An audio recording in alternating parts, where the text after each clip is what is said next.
One of the hottest topics today in management development circles is the concept of team building. How does one go about putting together all the factors which affect work group interaction in such a way that a high-performance team results? How do you put a group of people together with a common mission in a common location and ask them to be uncommon winners? What are the elements that add up to team success? No manager can do this job all by himself or herself. Every manager must rely on the talents and the skills of others and control the factors that go into successful team play. A few years ago, I was watching Monday Night Football when the Dallas Cowboys were playing. I noticed a piece of management behavior as the coach gave a play to his quarterback, who then went in and executed it perfectly. In management terms, what I was seeing was the management principle of delegation. I suppose I've watched a lot of sports contests over the years and never really considered the connection between management of large organizations and that of running a sports team. That evening, I grabbed a legal pad and started jotting down all the specific management examples that were coming out of that sports contest. The next day, I read with a different perspective the account of the game in the newspaper. Danny White, the quarterback, made a comment that in the end they had won because... and his opposing number was quoted as saying, in the end we lost because, and then they'd fill in the blank. In each case, there was an explanation being given by an expert observer, somebody who was there, somebody who knew the situation, a summary statement of what made them win or lose. And what they were describing in each instance was a piece of management. I started to collect these newspaper stories a couple years ago and put them in a file. I gathered about 400 that contained these comments. I pulled them out one day and said to myself, I'm going to see if there's some pattern that seems to emerge from all this. And you know, I did find some pattern elements. I found in the direct experience of these professionals 6 major headlines that contributed to their success. 6 major factors that have to be managed well if you want to create a winning team at work. I'd like to present these to you, those things which players and coaches say contributed to their team-building success. And the analogy that I'm suggesting is that what it takes to win in competitive sports is precisely what it takes to win in running any department, any business, any organization. Now, the fancy term for this simple concept is game theory. The study of games shows that to win there are certain factors that must be managed, certain strategies that must be pursued, and certain dispositions people have to bring to the game to win. Once these simple elements were understood, they were applied to larger, more complex situations. And this simple model was found to hold up remarkably well in understanding how complex organizations must operate if they're to be successful. Now, the problem with any analogy is that it is never perfect. I would not say to you that winning a sports contest is as complex as running your business. A team has to look good for an hour a week. You have to look good for 40. They must perform well for a season. You have to do well year after year. They must follow the rules of the game, and your rules are infinitely more complex. So I'd like you to listen critically to this analogy, and you be the judge as to whether you see in these stories what I saw. As I've presented this model to a large number of management audiences, I've found that it really connects. It strikes them as being right on the money and squaring with their own experience. My purpose is not to glorify sports or suggest that as difficult as it is to win in sport, that it's just as easy to win the tougher game that you're playing in. I do think that in the complexity of what you're dealing with, we often get lost in it all. We fail to see the common, simple fundamentals that have to be mastered, and that is the value of what we'll be talking about. So what I'm doing is reasoning by analogy. In sport, we have a group of people with a set of objectives who must outperform a competitor, must follow some rules, and who must play with strength and courage in order to win. My intent is not to glorify sport, or to say that we should manage our organizations the way a coach runs a football team. What I am trying to say is that the principles of management that work in competitive sport, when we fall back, when we retreat from this microcosm and look at the far greater complexity of organization living may still apply. And the reaction of the thousands of managers I've presented this model to suggests that there is a great deal of transferability. If we want to build a winning team, it's important to have a clear definition of what those words mean. What is the definition of winning? I guess everybody has their own definition of what it means to win. One of the most famous was Vince Lombardi's quotation, "Winning isn't everything, it's the only thing." Winning is not a sometime thing, it's an all-time thing. You don't win once in a while, you don't do things right once in a while. You do them right all the time. There is no room for second place. There is only one place, and that's first place. Certainly that's a strong statement. Some would object to it. They would say that it shows too much emphasis on winning, that it doesn't matter whether you win or lose, it's how you play the game. Think that statement through. Picture going into your boss's office and saying, "Boss, it doesn't matter whether we win in making our productivity and profit numbers. It's how we play the game."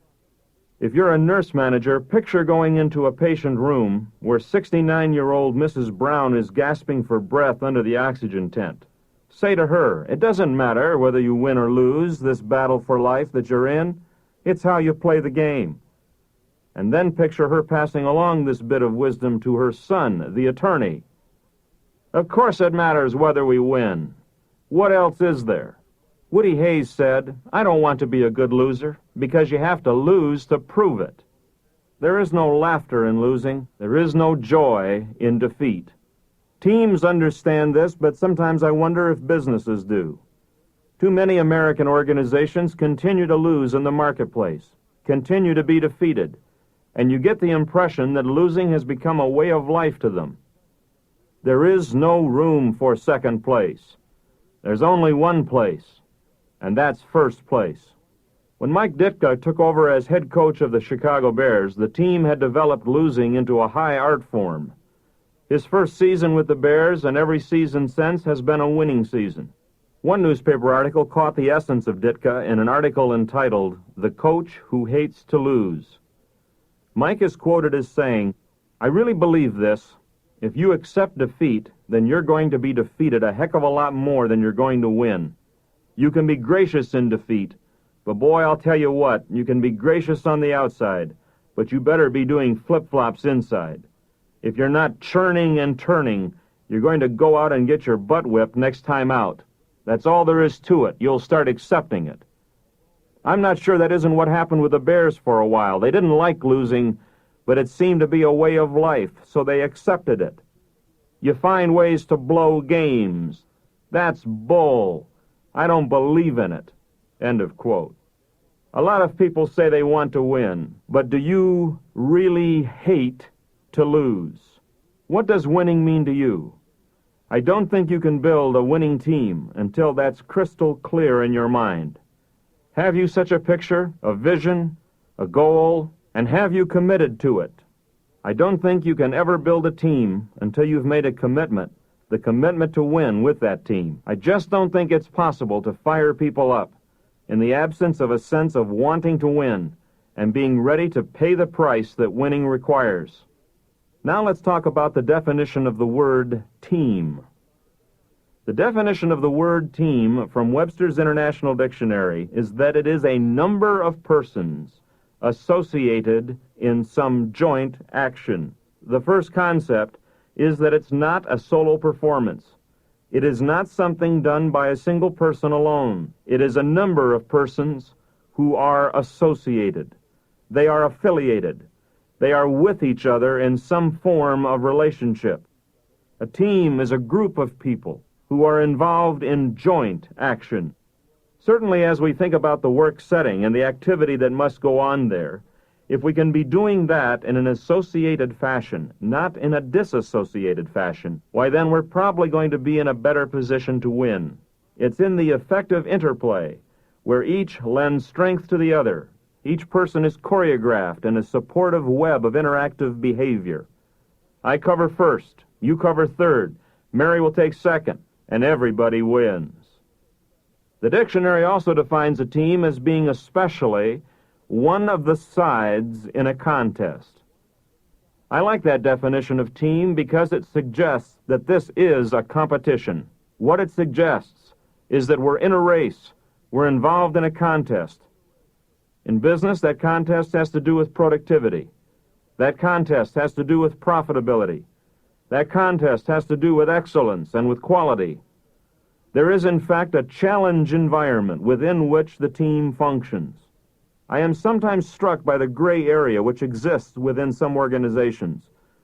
These organizations lack the sense that they're involved in one of the most challenging, exciting arenas of life, the opportunity to do something in their work life.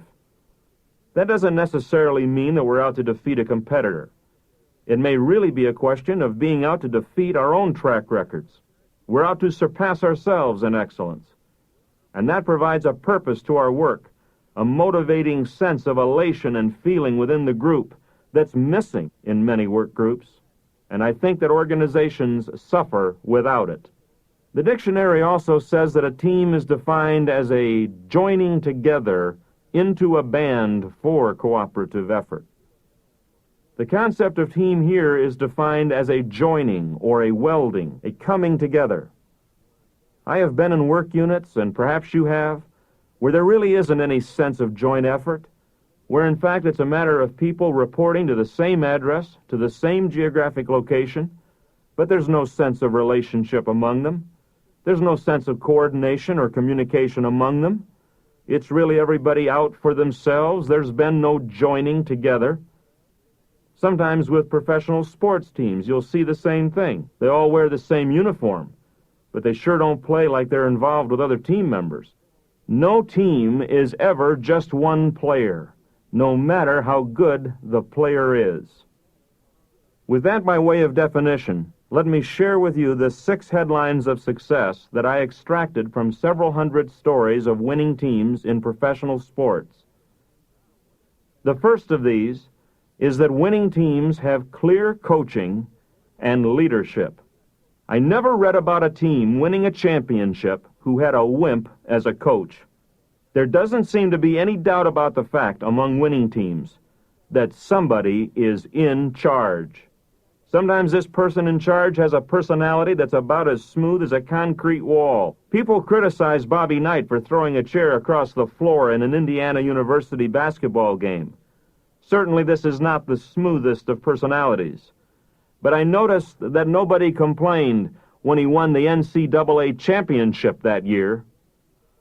In other cases, the winning coach is very smooth, very adept, very much an individual with the swaves.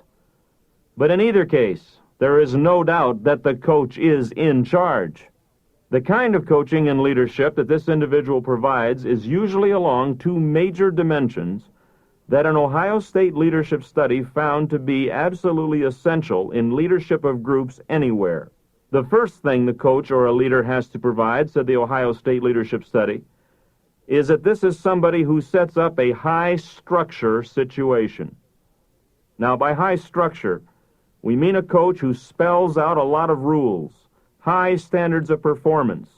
In short, somebody who calls the plays.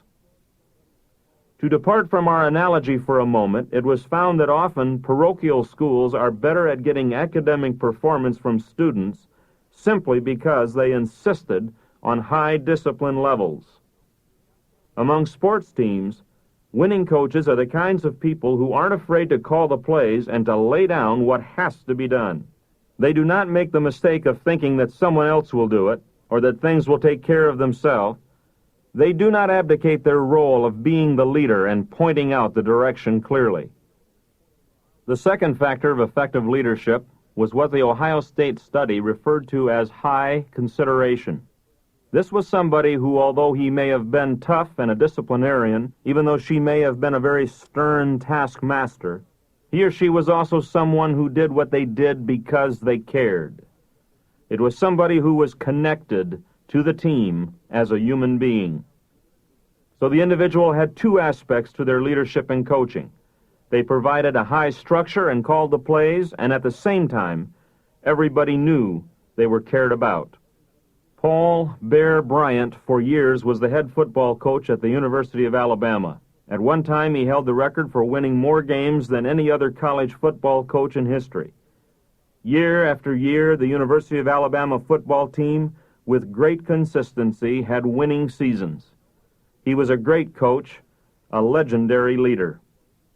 Each year, he would start off the season by talking to all the new players. They were thrilled to be in his presence. To be selected to be on Bear's team was a great honor, and they knew it. And they knew that being coached by him meant a promising future in professional ball. He was a developer of winners. And so he would come striding into the locker room bellowing, "How many of you believe that football is first in your life?" And these kids, all excited, would shout back, "Yeah, Coach, yeah." And Bryant would respond, "You're all wrong. Your God is first in your life.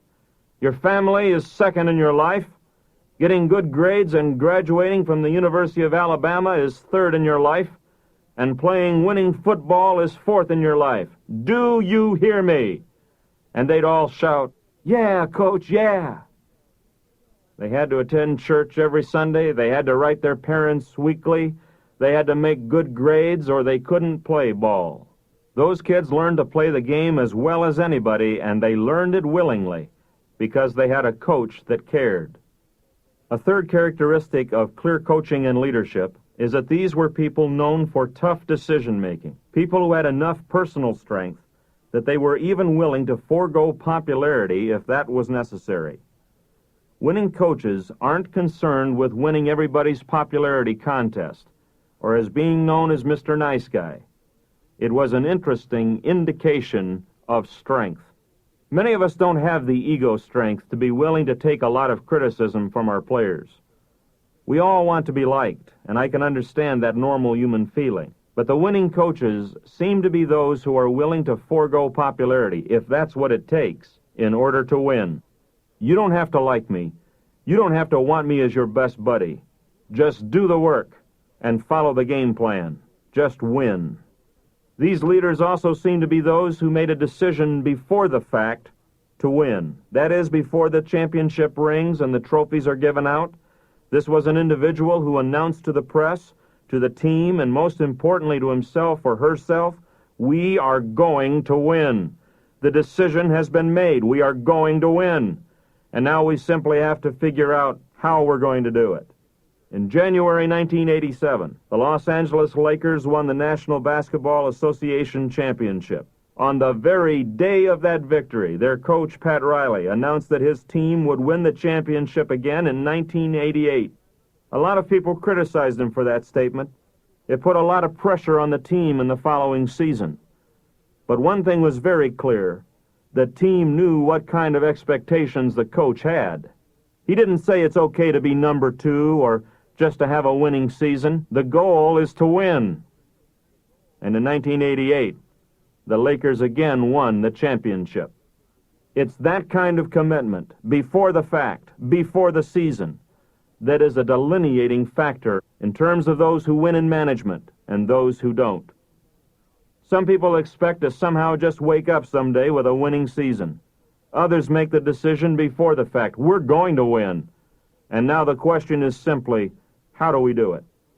A second major trend or headline that I saw among winning teams as I poured through these articles is that all of them have an intensive people training and development focus.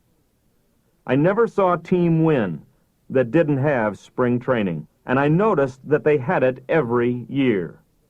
They may have a farm system or some kind of feeder system. They recruit and select the best people they can find who need the least training. But most importantly, they take the talent they had and developed it. Now notice that they aren't training people who just walked in off the street.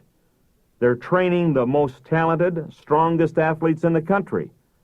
If there's a group that needs the training the least, it would have to be the best, most gifted athletes. But these are the ones that winning teams train the hardest. These are teams that tend to win, and they win as a result of their focus on the potential strengths that already exist within their people. I don't think they'd be involved in all this training work if they didn't have a strong belief that as good as their players were, they could give even more, could be even better players of the game. Now, how do you go about this training and development? That, too, seems to be a difference between winning and losing teams. While every team in the professional leagues has a spring training program or a preseason training program, not all of them win. What accounts for the difference in the way in which they go about this training focus? First, I would say that winning teams tend to be those that have training that is oriented toward the game plan. They're oriented toward a basic playbook. Now, there are a few football teams, for example, that can succeed with a very fancy playbook system. If you've ever watched the Dallas Cowboys on television, it's like watching ballet. Every time they take the field, they've got a new position. Everybody is dodging from this location to that location. It's orchestrated well, and most years they perform well.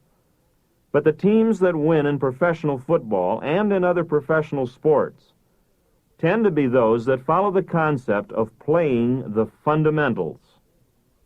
Rather than trying to master 100 different moves, let's master those moves in each position that can be successfully carried off by average or better than average players on a consistent basis. In other words, what are the most basic things that need to be learned? Vince Lombardi said, "I'm not interested in fancy plays, I'm interested in touchdowns." And the playbook that he gave his players to learn was so slim, there were so few plays in it, that it was said that you could predict 80% of the time in any given situation the play that Lombardi would call. That is, if you were the opposition team, you knew what Lombardi was going to do next because he just played fundamental football. And what was so maddening to NFL coaches was that even though you knew what he was going to throw at you, you couldn't defend against it because the execution was perfect. You see, rather than fragmenting his players' training time, he had concentrated all of it into the perfecting of the fundamentals and made excellence the result. Think about your own work unit. What are the most basic tasks in each of the positions reporting to you? How well do each of your players perform in those basic and most important fundamentals? There's lots of things you could be teaching them, but you would be better off if you sent them to a training program or you did some personal coaching with them that was related to the primary game plan of the unit. What are you there to accomplish? What are the major things that have to be done and done extremely well? Focus scarce training resources at that point. That at least is a practice that I see most commonly among winning teams. Another characteristic of the development focus of winning teams is that they believe in the growth capacity of people. Some coaches may be going through the motions, and other coaches are going at it with a vengeance. This belief in the growth capacity of other people is an essential characteristic that we see among winning teams, and we do not see it among losers. Another story from the press will illustrate the point. When Dick Vermeil retired as head coach of the Philadelphia Eagles, he had earned a reputation for working as hard as anybody possibly can work at coaching.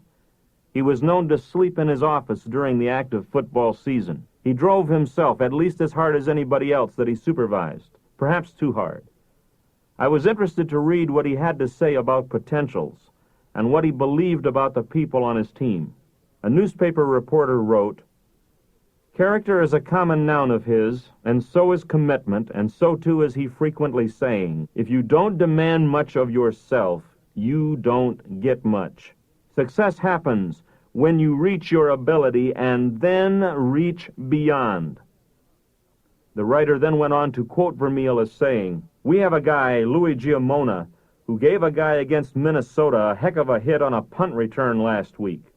I didn't teach him to hit that way, and none of our other coaches did either, but the key is to recognize people who are capable of doing that and then give them the chance to do it. Look at some of the people who make us what we are. Bernard Wilson and Herman Edwards weren't even drafted, but they start for us. Woody Peoples couldn't play for San Francisco, but he plays for us. Rodney Parker couldn't play for Atlanta, but he plays for us. Nobody wanted Guy Morris except us." Do you hear what I'm hearing in this litany, this recitation? What Vermeil was saying was that he took a number of players who were cut from other teams, or who were not even drafted, not even wanted by other teams, and took this group of so-called losers and made them into a winning and high-performance organization. So what I observe in the newspaper is that these winning coaches have a belief, a strong, deeply held belief, that their team has potential, that individuals have the capacity to become larger and greater than they are. As a result, they provide intensive and continuous feedback. One of the best ways to develop somebody is to give them very heavy feedback. Now, the interesting thing that we see among professional sports is that if players do well, they get almost instantaneous reinforcement, and they get it from 50,000 people all at once. The crowd goes crazy. They cheer. They holler. They also do the other thing if a play doesn't go well.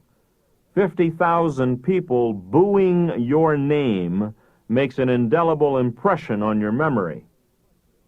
And then the winning teams really work at this development thing. There's an intensive training program that means miles and miles on the track. It means calisthenics, working out with the Nautilus equipment. Casey Stengel was once challenged by a press interviewer. It was noted to Casey that he was awfully lucky as a coach. To this, Casey Stengel replied, "Yeah, the harder I work, the luckier I get." This development focus is not just an idle training program. It is an intensive, ongoing, day-in, day-out regimen. These coaches of winning teams seem to understand the old rule that you have to hire the best and develop the rest.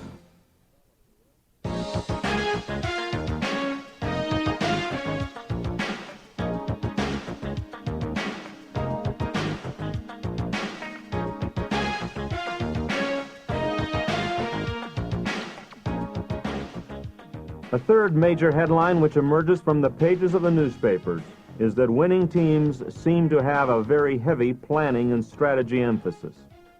They go into this game with a very clearly conceived plan of attack.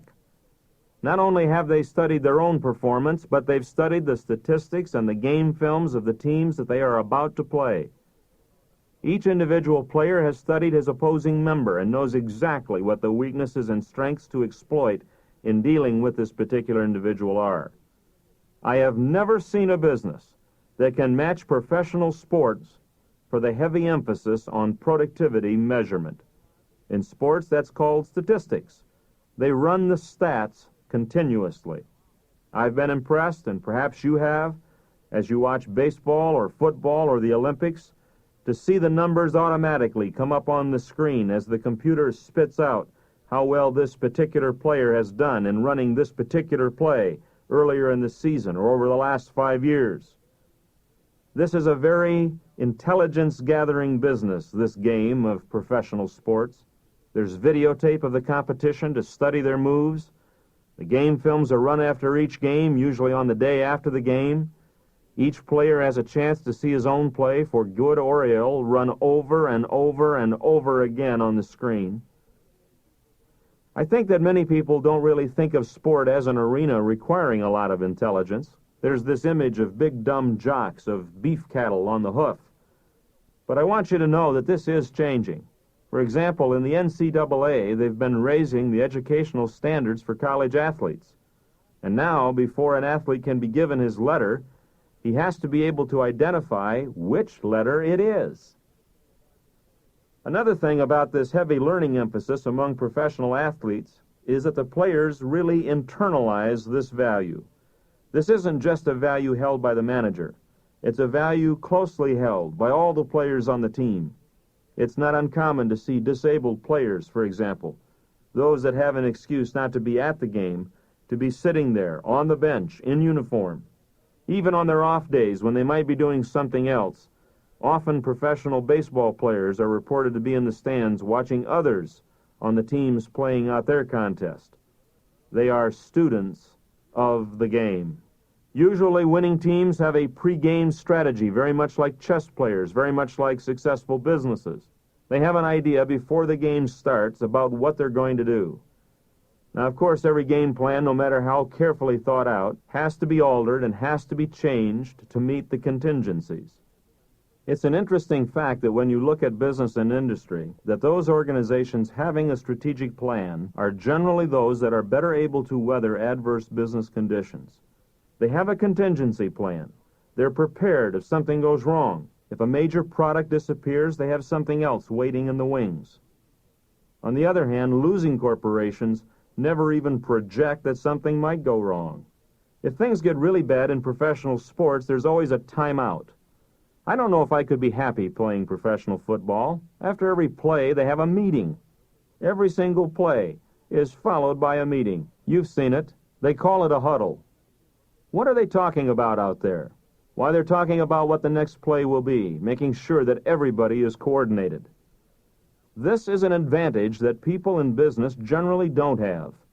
Although it may be more difficult to do in business and industry, I sometimes will see corporate executives establish retreats or departmental planning sessions where they'll basically try to find ways to get a little bit of a timeout for a breather, a chance to take a more detached viewpoint. The last point I want to make about the planning emphasis among professional teams is that coaches usually assemble a solid assistant coaching staff. Some of the greatest names in coaching history have been builders of subordinate managers. They have an excellent offensive or defensive coach. They have excellent baseline coaches. They go out and recruit heavy managerial talent.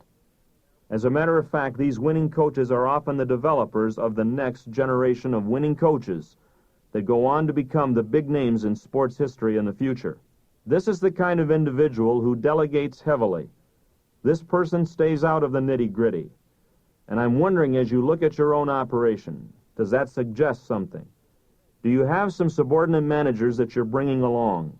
Are they getting enough coaching help directly from you so that they can, in turn, multiply your effectiveness with the troops? Is there any reason to slow down this man or woman's ability to get ready for the future? Some people in management are afraid to develop strength below them, so instead they develop cripples, people who are checkmated and really don't have much authority. Winning coaches don't make that mistake. They get very strong assistant coaches and bring them along as fast as they can. A fourth major trait about team development that seems to emerge as I read story after story about winning sports teams is that they are very selective in player assignment. For example, they tend to make their personnel selections based on what I would call a group averaging basis. Some teams will go out and try and hire a superstar for every single position. The problem with that, if you've ever watched an all-star game, is that everybody on the field's a prima donna, and they don't seem to be able to function well as a team. Winning teams seem to know that superstars are few and far between. There are a lot of above-average players, however, and so what they look for is what the team needs on average. In your own personnel decisions, when looking at candidates to bring on board, do you hire the best, most scintillating person that comes through the unit? That may be the kind of person you need. Or do you look at it on a basis of what the team needs? Maybe right now my team needs a pleasant personality that everybody can get along with, someone who can be a calming influence. It doesn't need another histrionic genius. If so, you might make quite a different decision. Winning teams seem to make their decisions with some consideration for their impact on overall team performance. A second characteristic of winning team selection processes is that they consider the position's requirements. That is, they ask, what does this job really require? They'll hire people to fit the position rather than hiring the most outstanding talent that's available. Once they've hired that person, they'll bring him in and play him in that position. And if he doesn't work out as well as expected, instead of firing that person or getting him off the team as a first prescription, they'll often do a lot of rotation. Winning ball teams are very quick to try a player in a totally different position, one he may never have played before. Nobody else ever let them, for some reason, or nobody else ever asked them to. Every winning coach knows that every player has to be played in the position in which his talent or capabilities can best be expressed. George Blanda played in the NFL until he was 48 years of age. I like to hear stories like that because it means I still have a few years of eligibility left. When he began his career, George was a quarterback. But after a number of successful years, he lost some of the accuracy. The arm was gone. But the legs were still good, and he was pretty fast, so they made a receiver out of him. They gave him a new job. Several more years, and the sprint speed dropped, and he'd gained a few pounds. He still had a lot of strength, so they made a running back out of him. And years later, when the body had been pounded pretty severely, his coaches let him wind up his career as a pretty good place kicker. His coaches didn't worry so much about what the job description called for, but rather tried to answer the question, what can George do for us now? What's the best way to play George? So sometimes you have to rotate them around, and sometimes that means you have to change the job requirements and change the assignments that people are given until you find the position that fits. Sometimes in business and industry, for example, I'll note that a manager will get very impatient because an employee can't do the job. And they'll even go so far as to terminate that employee because they haven't done the job well, kind of like Steinbrenner firing Billy Martin for the dozenth time. But winning supervisors, in business and industry, as well as in sports, tend to be those who say, well, how can we change that job? How can we fix it so that I can use this person's talent? Another way in which winning teams use players selectively is they'll set up special teams and they'll switch the way in which the subunits of the overall team are sent onto the field. In other words, just as winning teams are quick to tear up job descriptions and use people's strengths, so too do they tear up the organization charts to allow them to organize people in a different deployment pattern if that's what it takes to win. Maybe right now we ought to set up quality work circles or project teams and not be tied to the old organization structure. A last point to note about the use of player personnel is that eventually, after all the training and orientation, after all the possible combinations of utilizing talent, some players will have to be cut from the team. These are those who don't produce. Winning teams are very quick to move off the team those people who do not cut it. For whatever reason, it's necessary that they go. So don't delay with problem people. Fix them or fire them. But remember that you cannot win with losers. The fifth major headline of winning teams is that there's supportive interaction and open communication among the team members. There's an unbelievable amount of immediate performance feedback coming from teammates, referees, coaches, and the fans. There are always conflicts, particularly among winning sports teams, where the pressures are often the greatest. It's not uncommon to hear of arguments in the locker room, and at first this may seem disconcerting. The arguments and the conflicts that get a lot of press actually represent a group of people who aren't afraid to argue. They indicate a group of people who aren't afraid to confront their problems and their differences of opinion. Very often, their current disagreement is played out in the sports pages. These are strong people who are not afraid to have their say. In some organizations in American industry, we play a game of, let's not mention the fact that I can't stand to be with you in the same room. Let's pretend that somehow on the magic cocktail circuit between us that everything is peace and harmony, when in fact I'd like to stab you in the back if I could. The teams who win understand that you can't live in that kind of an environment, that you've got to get it said, get it out. You don't have to like what I say, but you're going to know how I feel. If there's a legitimate gripe or a complaint, then maybe something will happen to fix it. People who study conflict management tell us that the first step in most conflict management approaches is to confront and to surface the conflict. Say it nicely and with tact if you can. Say it nastily if you have to.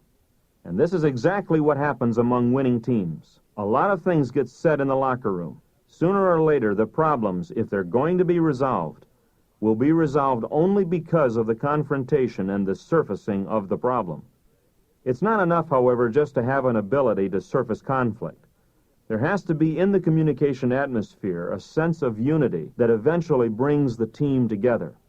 In 1984, the Detroit Tigers won the World Series. They were described in the press as the 25-man brotherhood. Just listen to these quotes from the players who beat everybody else in pro ball that year. Said Dave Bergman, "I don't see any heroes, and I don't believe in heroics. What I believe in is a 25-man roster that goes out, plays good baseball, and wins. Nothing goes to our heads. Everything here is great. The coaches, management, the media. But the best feeling of all is the appreciation of your teammates. Here's Darrell Evans. I've never been on a club where no one complains. I'm not just talking about chronic complainers. I'm talking about complainers for a day. There are none here. You can say it's the winning if you want, that no club with a record like this would dare complain. But I saw it back in spring training. Nobody complained then either. They just did their jobs. Another communication factor among these teams is that the strong personalities and strong performances of players are mutually respected. Sometimes in business and industry and other organizations, we'll see the excellent performance of one manager become a cause of jealousy for another. But what I tend to see as the player rounds third base and runs for home on a winning team is that a number of his players have poured out of the dugout and are standing at home plate waiting for him with outstretched hands as he runs in. That's a picture that's indelibly impressed in the mind, I think, of any sports fan. If you'll pardon the expression, there's a lot of fanny patting that goes along with this. Have you seen the football players and how they act on a field? It's downright shameful. These guys are out there hugging each other and carrying each other off the field. They're excited, they're ecstatic, they're happy, they're enthused. One of my teammates has done the job. There's a lot of thrill in the other person's excellence and in their performance. I think it's because these winning team members understand this basic fact of group performance. We're either going to win this together, or we're going to lose it together. Finally, the sixth major headline describing winning teams is that they have a commitment to excellence and a kind of personal pride that is extreme. I don't know whether this excellence, commitment, and pride phenomenon is a cause of success or whether it's the result of success. It's very clear that the coach who makes the decision to win and the coach that has a kind of infectious belief in the team communicates that so strongly that the team catches that infection and begins to believe in it themselves, and that seems to affect the team's later performance on the field. A remarkable book written a number of years ago by Bob Richards, entitled The Heart of a Champion, contained a whole series of stories that characterized those men and women who became champions, whether in an individual sport or in a team competition. One of those stories concerned a little 7-year-old boy who was caught in a schoolhouse explosion. He lost half of his left foot, and his right foot and legs had horrible burns as well. The doctors said that he would never walk again. What do you do if you haven't the ability to stand? Well, if you have the heart of a champion, you go to work on your deficiencies, and you become the fastest runner in the world. Glenn Cunningham would become known as the Iron Man of Kansas, hold the NCAA and the AAU records in the 1,500 meters, and set a world record in the mile. There is something inside of champions that makes them transform a simple game into a triumph of the human spirit. For them, the game becomes their outlet for greatness, and they transform the game into something far more than just a game. McDonald's Corporation has become a symbol of national excellence. Twice as big as their nearest competitor, they consistently win in the marketplace. In almost any list of the best managed companies, they have set a standard of management worldwide.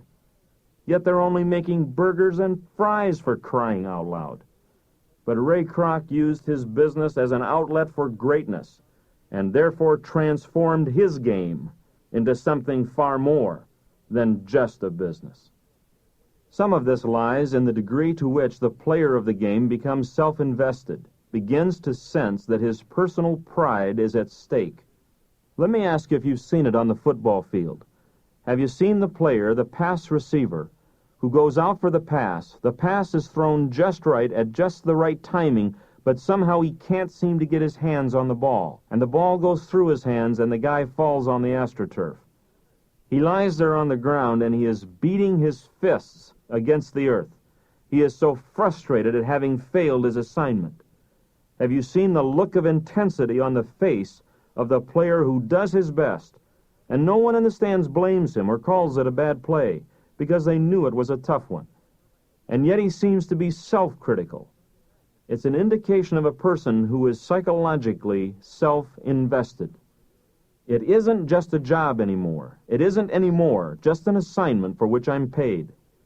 It seems as though this person has become so personally committed to success in this particular job, it's as though they identify with the job so much that the joy and the job are inseparable words. There's a heart of a champion feeling in this team. How can managers develop this in their teams? What specific actions can they take? One way in which this commitment to excellence is seen is in a team's resilience to failure. By that I mean the ability of a team to come back when they're down. It's a statistical fact that in professional basketball and football, more games are won or lost in the fourth quarter than in any other period of the ball game. That is, the lead changes hands between teams more frequently in the fourth quarter than any other quarter of the ball game. Sports broadcasters often refer to this phenomenon as character.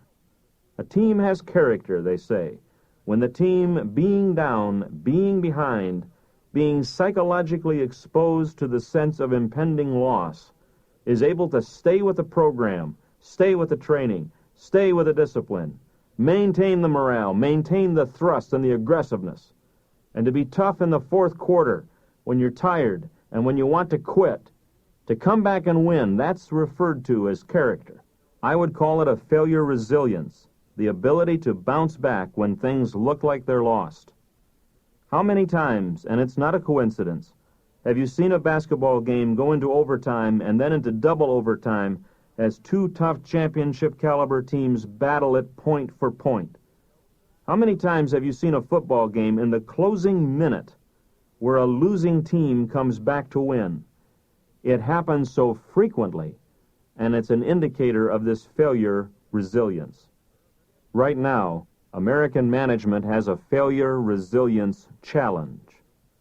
I wouldn't say that our management has failed, but we've had some serious losses in recent years, and we're now going to see a test of the character of the men and women in leadership, people like yourself, and whether they're going to take this lying down or whether they have the ability and the strength to come back. Winning isn't everything. It's the only thing. Winning is not a sometime thing. It's an all-time thing. You don't win once in a while. You don't do things right once in a while. You do them right all the time. There is no room for second place. There's only one place, and that's first place.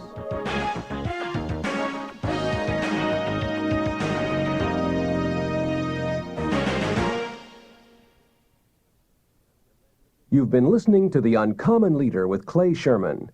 Using the strategies presented here, you'll be able to achieve greater productivity at every level as you build and manage your own winning team. You'll want to listen to this program several times to make sure you've fully assimilated all of its profitable ideas. As with every Nightingale Conant tape, you'll find new information with each listening. To get results as a leader, you've got to be able to communicate with your employees. So what do you do when a person doesn't measure up? Dealing with problem people is one of the most frustrating aspects of management. Clay Sherman believes that losers in the workplace can become winners with the right kind of approach. He outlines specific strategies and techniques in another Nightingale Conant program called Managing the Problem Employee. Here's an excerpt from that program in which Clay discusses his employee counseling technique.